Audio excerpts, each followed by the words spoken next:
নবীর ভালোবাসায়, হাসান হুসাইনের ভালোবাসায় যদি শরীর থেকে রক্ত ঝরাতে হয়, হাসান হুসাইন যেরকম জীবন দিয়ে বাতিলের সাথে লড়ে গেছে, আমাদেরকেও বাতিলের সাথে লড়ে গিয়ে দিন কায়েমের পক্ষে গিয়ে আমাদেরকে রক্ত ঝরাতে হবে। কতক্ষণ ঠিক কিনা?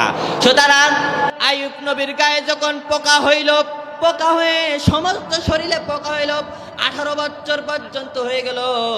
একটা পোকা যখন আইয়ুব নবীর শরীর থেকে মাটিতে পড়েছে, পোকাটা ধরে নিয়ে বলতেছেন, আরে আমার শরীরের মধ্যে মনে হয় এই পোকার রুজি আছে, বলে পোকাটা আবার ঘাড় মধ্যে দিলেন।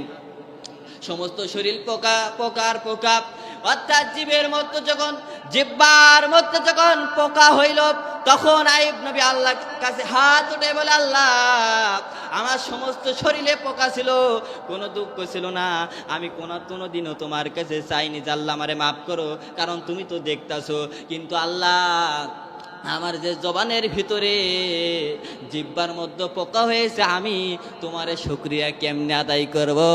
আল্লাহ তুমি আমারে মাফ করে যাও।